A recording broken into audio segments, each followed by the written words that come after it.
This is Barry Zalma, Zalma on Insurance.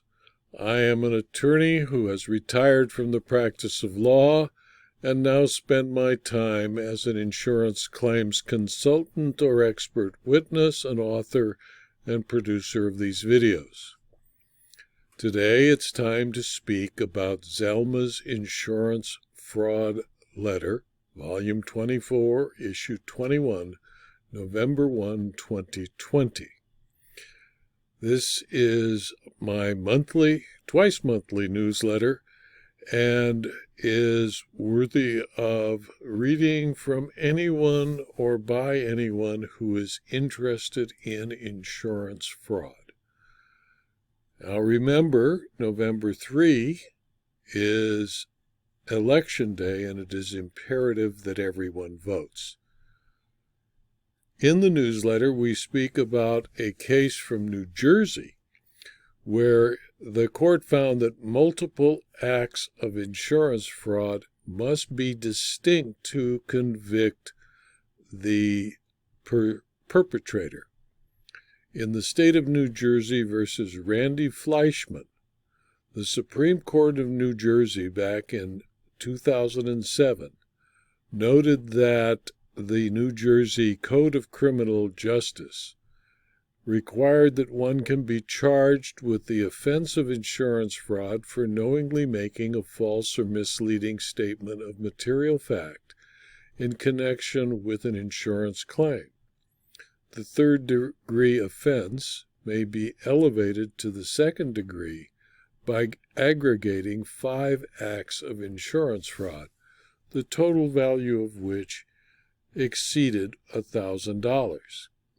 The state indicted Randi Fleischman for second-degree insurance fraud. The factual underpinning for the charge were based on various items of false information contained in Fleischman's statements to the police and to her automobile insurer in connection with the stolen claim. In 1983, the legislature of New Jersey passed the Insurance Fraud Prevention Act, the IFPA, codifying the state's intent to confront aggressively the problem of insurance fraud. The IFPA imposed stiff civil monetary penalties against perpetrators of insurance fraud, and in 2003 the legislature added the crime of insurance fraud to the code. You could read the entire summary of the case at ZIFL, or the Zalma's Insurance Fraud Letter, which is available at www.zalma.com. When a defendant provides two officials in connection with a fraudulent claim, the court concluded, a document or an oral narrative that contains material fact or facts relating to the claim, each such document or narration is a statement equating to an act of insurance fraud. Although the court recognized that there can be multiple statements in a single document or narrative, for example, when a document or narration's contents relate to separate claim of loss, the fur coat, for example, the court rejected the assertion that the legislature intended every discrete fact within a narrative assertion about a single claim would amount to an act of insurance fraud. Because defendants' oral and written statements related to a single claim of a stolen automobile, the state presented 3 acts of insurance fraud to the grand jury: defendant's report to the police, defendant's oral report of the alleged theft to Liberty Mutual, and defendant's affidavit submitted to Liberty Mutual on her claim. The judgment of the appellate decision was affirmed for the reasons expressed. The newsletter, Zalma's Insurance Fraud Letter, also speaks about the Office of Inspector General's most wanted fugitives, including, but not limited to, Paul Thorson, who from February 2004 until February 2010 executed a scheme to steal grant money awarded by the Centers for Disease Control and Prevention. The CDC had awarded grant money to Denmark for research involving infant disabilities, autism, genetic disorders, and fetal alcohol syndrome. He is presently in Denmark and is awaiting extradition. Then there's Abu Bakr Durrani, who in October 2013 was indicted on charges of healthcare fraud, false statements related to healthcare matters, mail fraud, and illegal drug distribution. Durrani dictated his operative reports and other patient records months after the actual treatment, and according to the indictment, many patients treated by Durrani for back and neck pain were left in worse shape because of the unnecessary surgeries he performed. Investigators believe that Durrani fled the United States while awaiting trial after the court denied his request for permission to travel outside the country, and he may be residing in Pakistan. Then there is Ji-Hae Kim, who in November of 2011 was charged for conspiracy to commit health care fraud.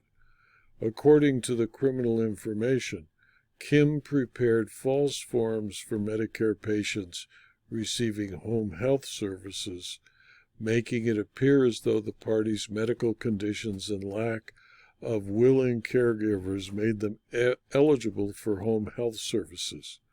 Kim also falsified daily route sheets and skilled nursing notes to make it appear as though she had visited patients whom she had never visited. Then there is Jahazil Garcia Gonzalez. He, on July 7, 2009, Gonzalez was indicted on charges of healthcare fraud and forfeiture. Investigators believe that through his company, Gonzalez submitted nearly $2.4 million in false claims.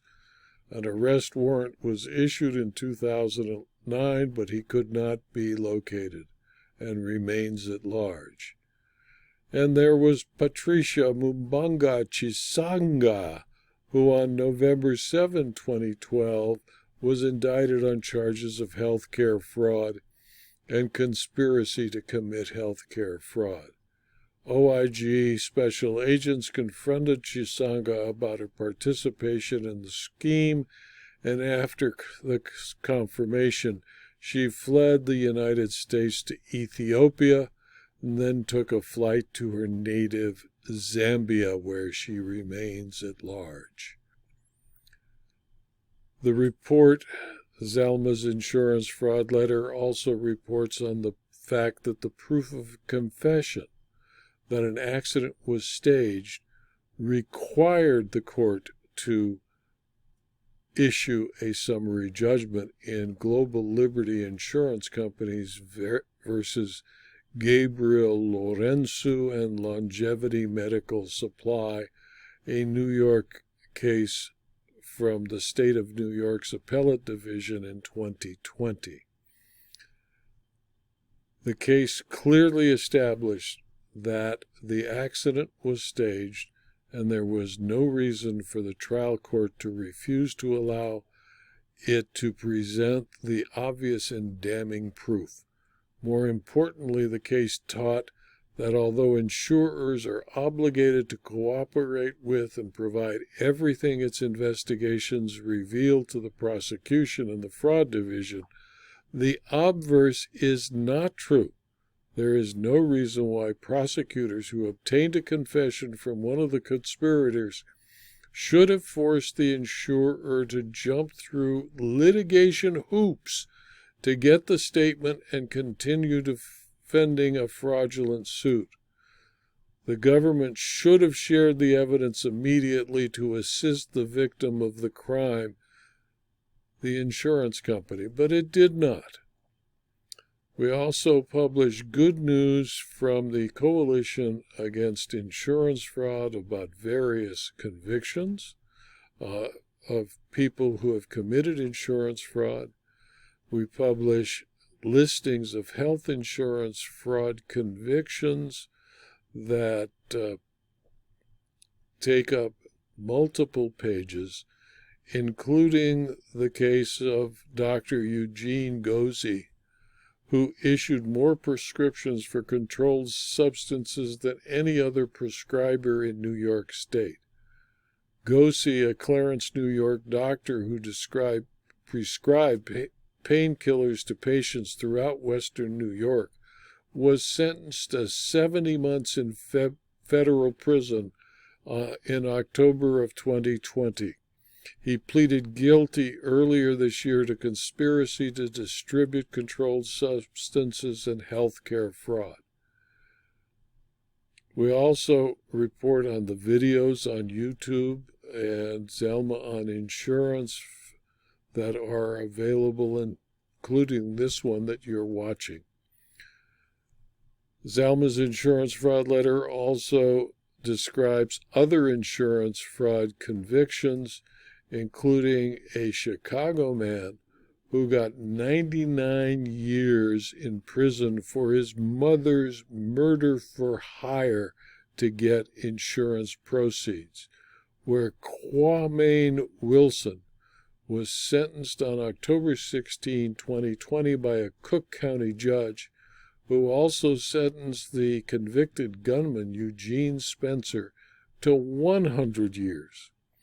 Wilson, an aspiring Chicago rapper, who posted a video on YouTube of himself throwing thousands of dollars that he inherited from his mother to his fans, has been sentenced to 99 years in prison for her 2012 murder for hire killing. Both men were convicted last March of first-degree murder, attempted murder, and home invasion in the killing of Yolanda Holmes, who was a hairstylist in Chicago's uptown neighborhood. Prosecutors said Holmes doted on her son, an only child, lavishing him with fancy clothes, jewelry, and a Mustang, but he wanted more. And so Wilson, then 23, sent Spencer to his mother's apartment to kill her in September 2012 so Wilson could raid her bank account. Records showed that Wilson withdrew nearly $70,000 from his mother's accounts in the months after her death and spent the money on flashy clothes and a customized Mustang she had given him to have gull-wing doors attached to the vehicle. Wilson also posted on YouTube a video of himself withdrawing thousands in cash. During sentencing, he slouched in his chair and merely nodded when Sachs, the judge, announced the sentence. When asked if he had anything to say before Sachs made his ruling, Wilson spoke briefly. "I just want to say, nobody loved my mother more than me. She was all I had." Of course, she wasn't what he had after he killed her. In addition, the newsletter also describes books available from the Insurance Claims Library of books that I have written or co-authored from Amazon.com, from Thomson Reuters, from the American Bar Association, and published by the Full Court Press. It also describes the excellence in claims handling courses from Experfy.com and from Illumio.com. If you found this video to be of interest, please refer it to your colleagues. It's free. And please subscribe to my YouTube channel, my Rumble channel, my blog, so you can learn about future videos, And please go to my website, Zalma.com, and click on the link to Zalma's insurance fraud letter, where you will have a way to read the PDF version of the last two issues, this November 1 issue and the October 15 issue. Thank you for your attention.